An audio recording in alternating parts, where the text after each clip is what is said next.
hopefully it'd be cool to see a fan base kind of grow out of this or something like that. But other than that, we're pretty much just gonna chill here and talk with ourselves, and maybe people join in, maybe it doesn't. Never know. But just gotta try with it. Welcome the comment.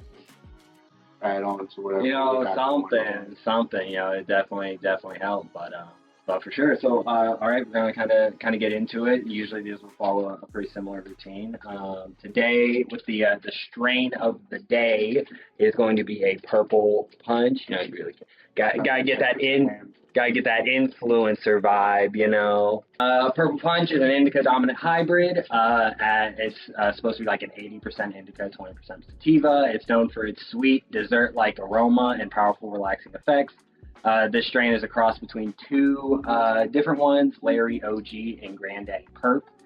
There was actually one time me and my roommates when I was out in Colorado wanted to cross strain Granddaddy Perp and Silver Tongue or something like that, and so we were gonna call it like Granddaddy Silver Tongue. Cousin actually introduced me to it. Okay.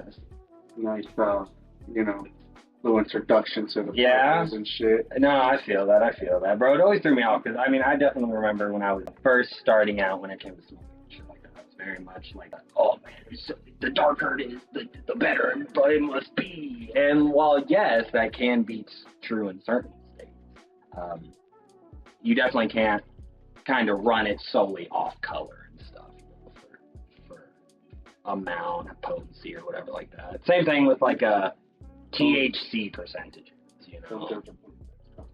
type shit. I've had some pretty shit that didn't do shit to me, and then I've had some fucking ugly ass Mexican dirt weed, Mexican brick weed, yes. That would get me higher than the ones that were supposedly raw. So yeah, no, it's like I said, same thing with like THC percentages and stuff like that. You used to always care about but what percentage is it though?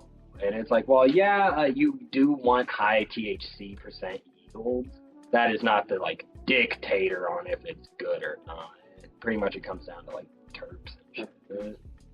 And everybody has different terpene receptors. If it was up to THC, we'd all love the highest THC strain. Yeah, exactly. But some 18% that's fucking garbage or some good, and then you got some shit that says it's like 30%. So it's weird about that shit because like the receptors of the body receive different strains in different ways. So for me, I love those citrusy ones, and those are the ones I get the most flavor out of and enjoyment. Like this one, I actually enjoy. If I put it in the paper, man, it tastes so damn sweet. Like it actually tastes delicious. Then you got some other ones that are, lavender and shit like that, terpene profiles, tangerine. Different ones found in like fruits and stuff. But yeah, no, exactly. It's the endocannabinoid system is what it's called in our brain.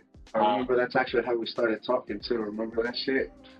Yeah. Yeah, this fool used to fucking work for a CBD stand. And I fucking ran into his ass at the mall one random day. He was like, yeah, man, the CBD is cool and all, but, if you want some good stuff. So, got a buddy. Yeah, but, that's pretty much how it kind of all started and shit. And so now we're just here, like I said, trying to help the buddies. Just a couple buds, You didn't even buy anything at that time, I think. Oh, at the fucking, are you talking about just in general right now, or at the mall? At the mall. Oh, yeah, no, I don't think I did, no. No, like, still copped your number. She was actually, like, new to me, as in trying to put myself out there. Yeah, oh, shit. That's crazy. That was probably, like, fucking, what, 6, 7 years ago. Almost six.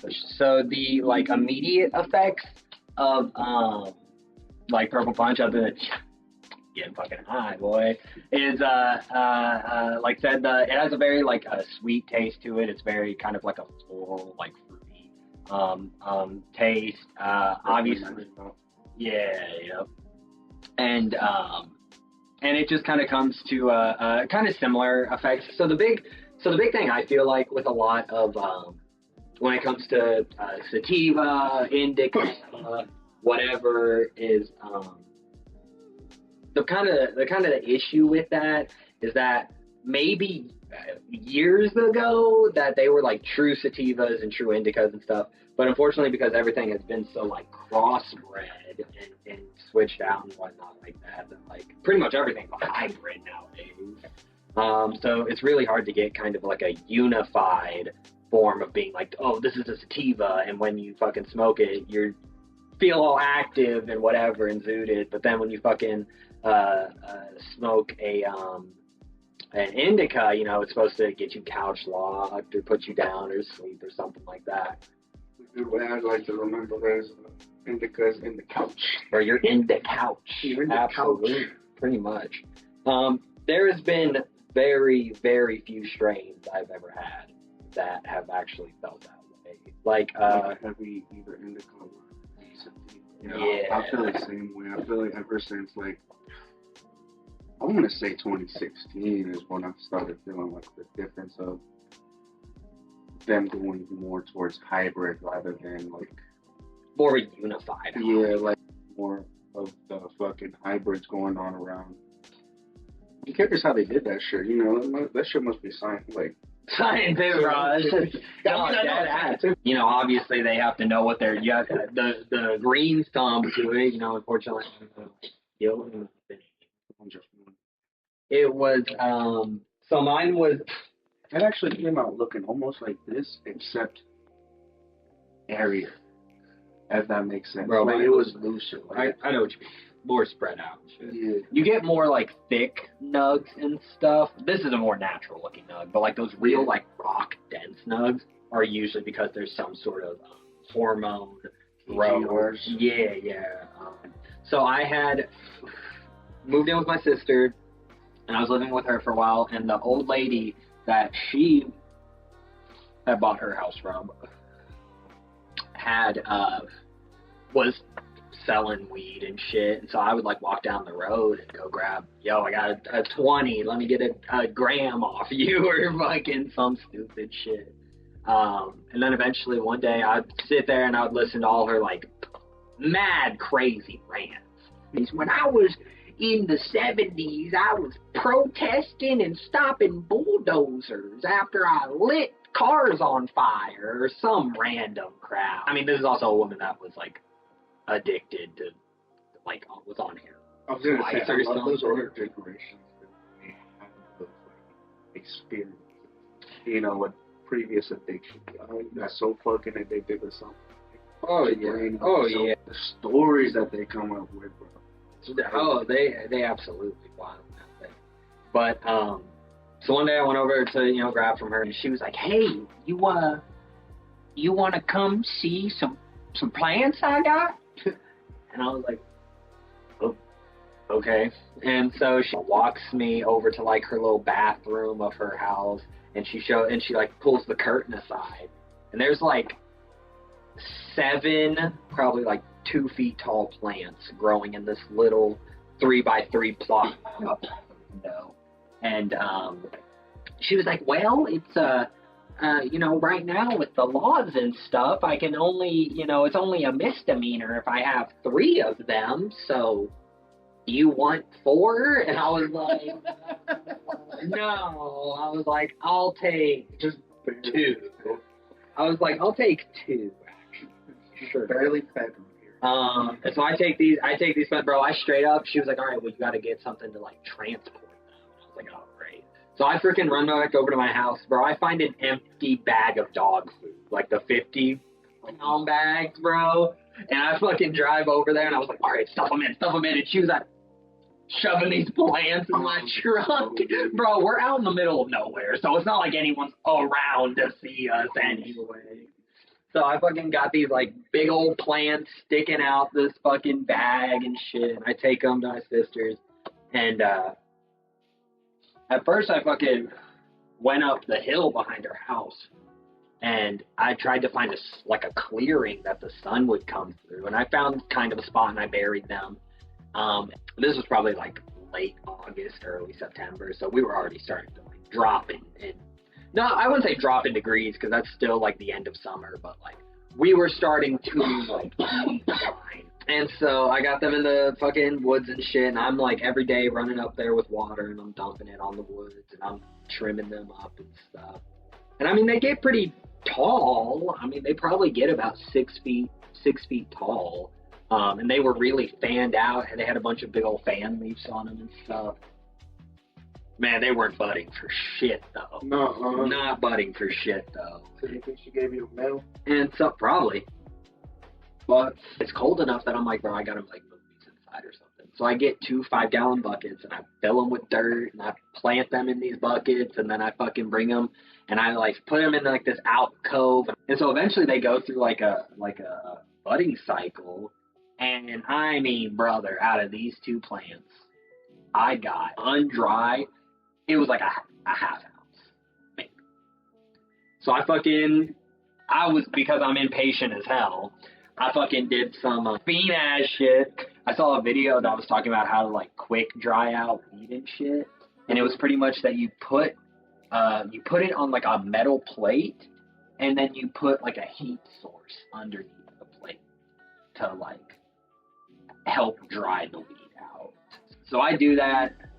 All this weed shrivels up to like a quarter. Like I said, so off 2 plants, I got a quarter of weed.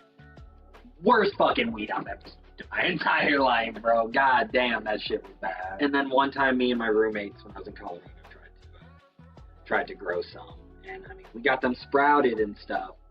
But then just my roommate was the one who was taking care of it because he was the guy with all the knowledge. And so, yeah, no, that shit ended up like fucking dying and shit, and we just forgot about it. Yeah. I didn't forget it. Man, bro, what? Hey, you say that, bro, but when you're fucking not paying attention. Alright, so let me tell you my story of my experience growing. So, you know, my name's Manny. I was living with my buddy Manny. The fucking Andy Manning's over here, bro. How'd you ever feel about that Disney show? You ever fuck with it? I was. First he tried to replace Bob the Builder. I went off on a fuck in high school. I went off on a girl for fucking calling me Andy Manning, and she's all like, "And not because you're Manny, it's because you're Manny."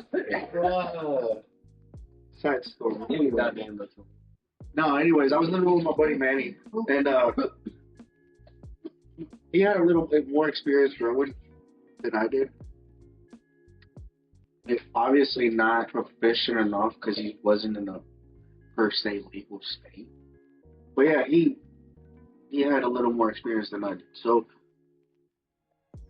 he and I started a plan. We was living in a trailer park though. And like the houses are not that far apart. So like my yard, so you can visualize it at least, is from like this wall to that wall. Okay. So it's not big. Yeah, right? I got you. But the yard is shared with the neighbor, you know.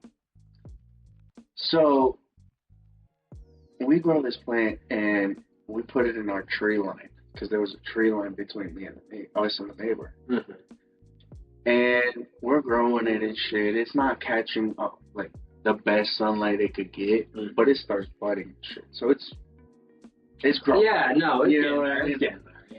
And like I said, it had orange hairs. It was buzzier than that shit. The news were fair, you know, they were fair, but they were more airy. Like if this, let's say this one weighs like what 0.7 type shit, that one would weigh like 0.2. I got you. You know, it was just very strong.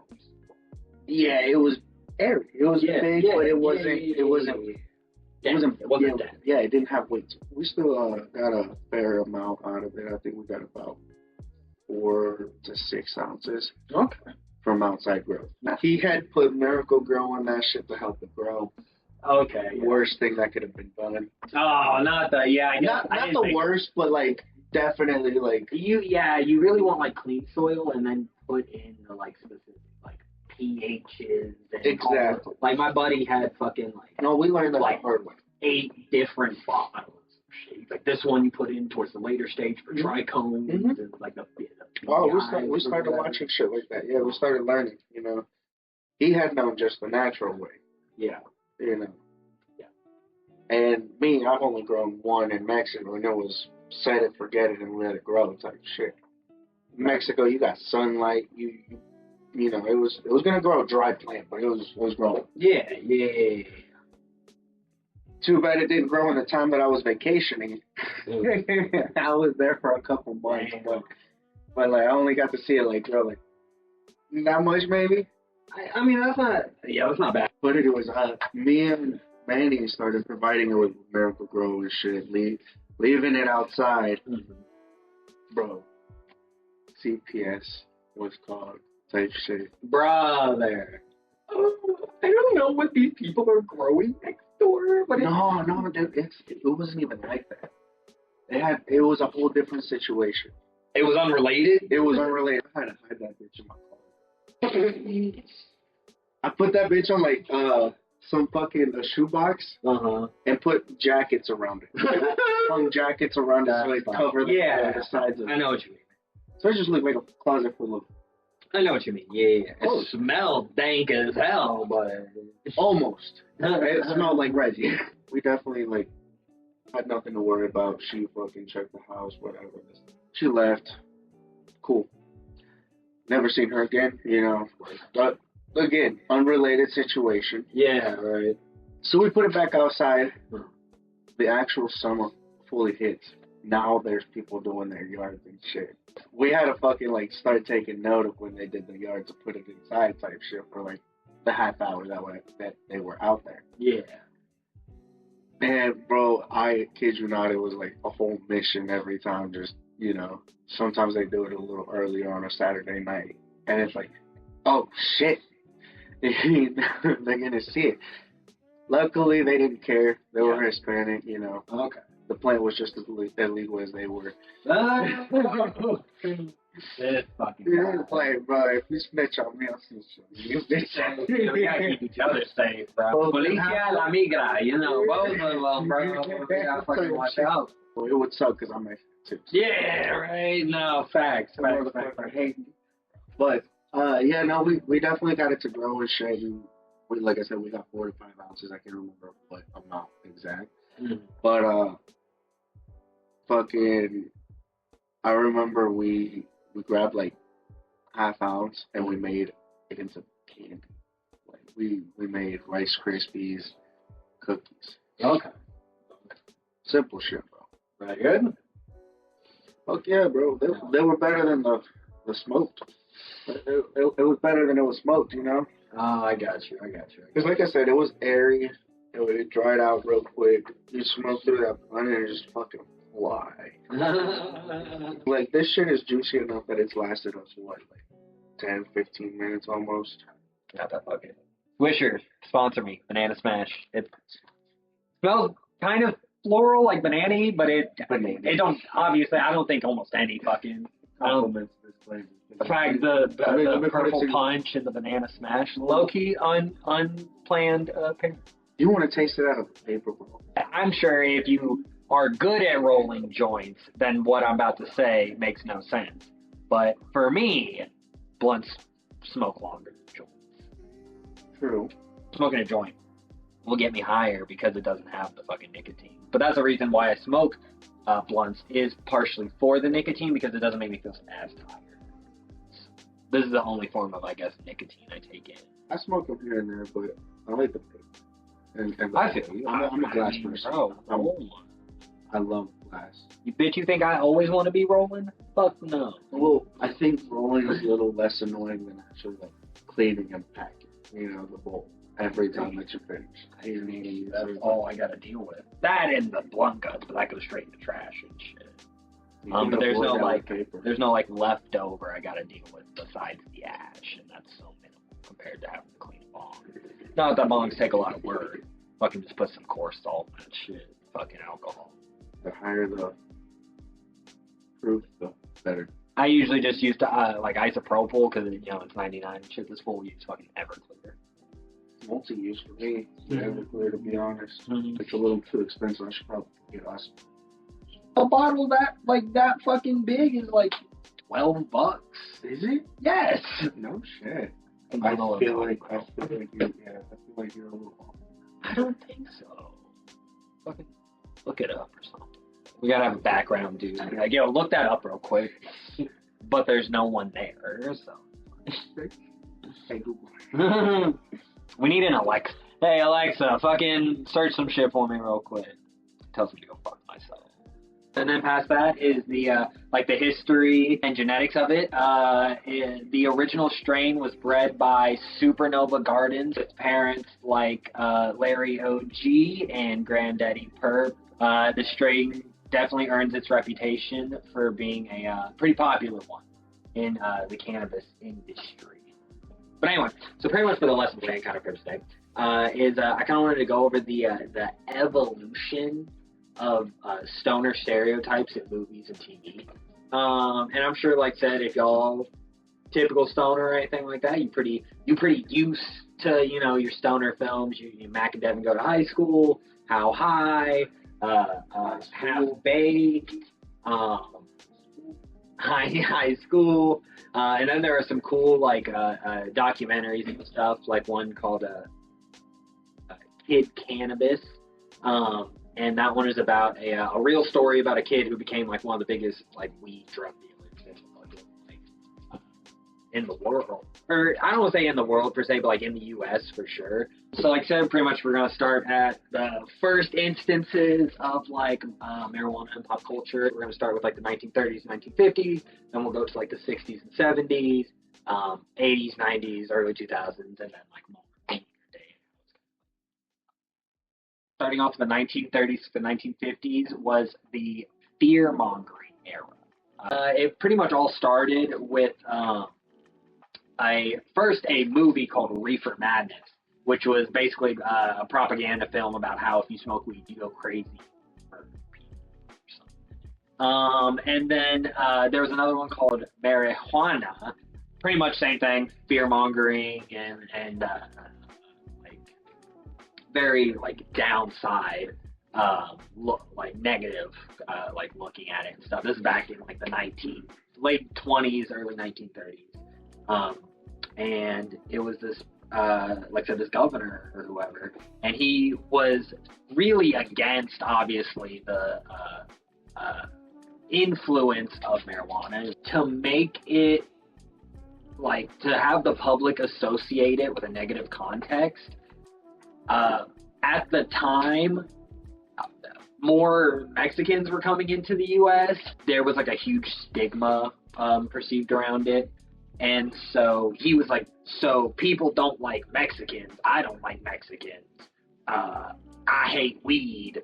I'm going to say the Mexicans are bringing weed. So yeah, that was pretty much the start of it. Like I said, very racially killed and whatnot.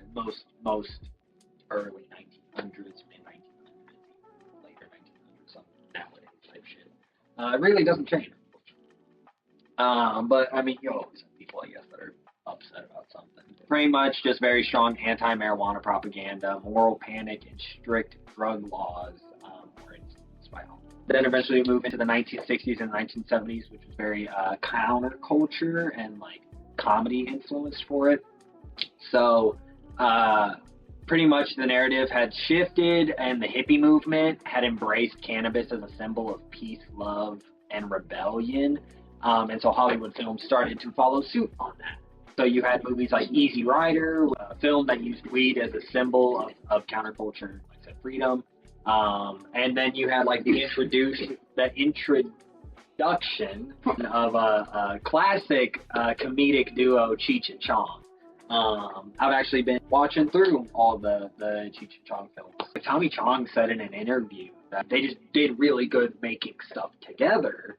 And they could recognize that, but they just never were really big friends outside of it. And I was like, damn, bro. They eventually take their split, mid to late 80s is when they stopped doing film and stuff together. But that was because Chong was going more weed activist route, and Cheech wanted apparently to separate himself. And then he brings up porn and stuff type shit. Oh yeah, exactly. I've seen that movie.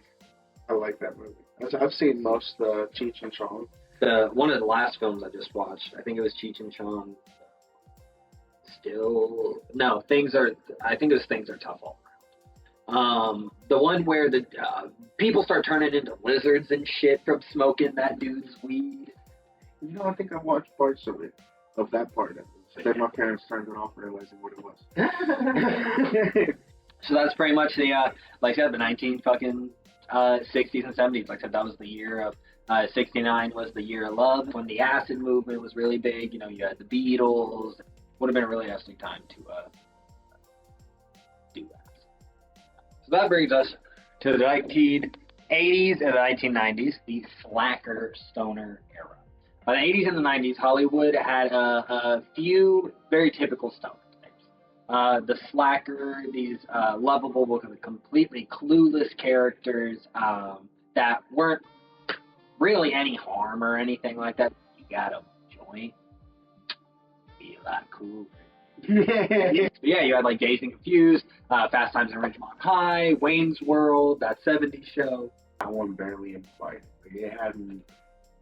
You know, like it had that 70s show. Yeah, like it was like just the circle. The circle was always the smoke sesh, and Cheech just randomly appears every once in a while in their circle. Person that it tamed to? Tommy? Yeah, white dude. He's Canadian. White? We're gonna big little faces. Brother, I'm white and Hispanic, and you're white and Hispanic. White.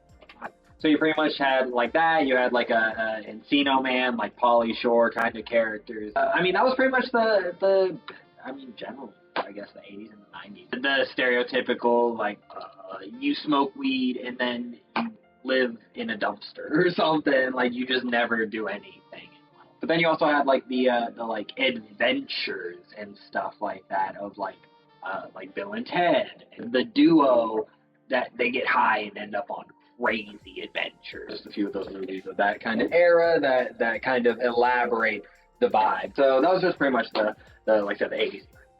And we move into the early 2000s, which has some of my favorite stoner films.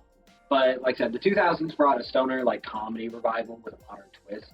Now weed just wasn't just for slackers, but once again, it was also for, this was like I said, the late 90s, early 2000s was when the transition of like weed and adventures started happening. Because like I said, you had Bill and Ted, you had Dude, Where's My Car, How High, Harold and Kumar, Grandma's Boy, Pineapple Express.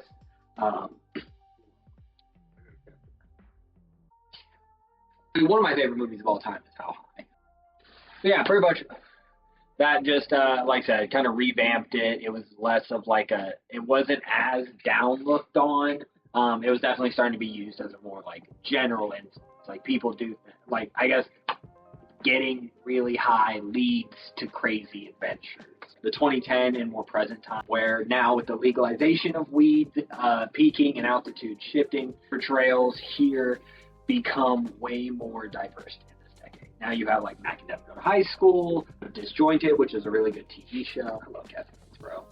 She's so good. She's so good. It's so upsetting that they fucking can't. Have you ever seen The Gentleman? It's like a newer movie with Matthew McConaughey. It came out in 2019. Matthew McConaughey, he's like a rich weed dude. Okay, so pretty much the premises of this movie is not very many that I've seen where it's like a serious action film, but also it uses weed as like an actual, like, it's not just like, oh, it's weed. Like, it's actually like, this is current.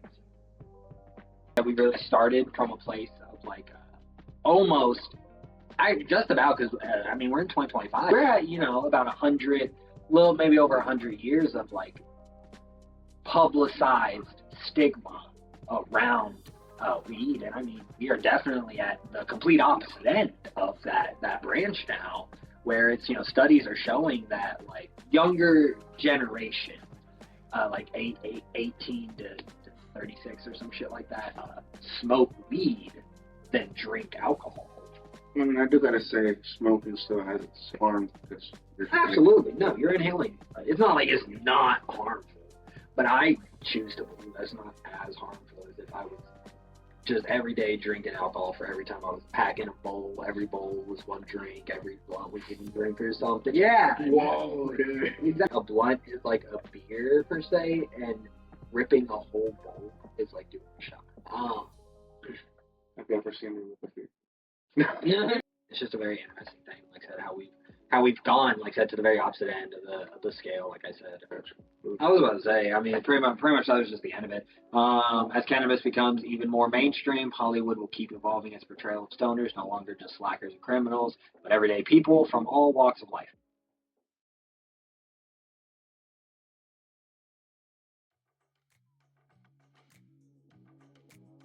Hey, what?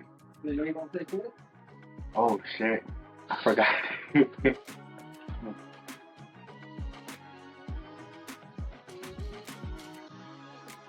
know what it is? It's street flavor, boy. What do you know about that?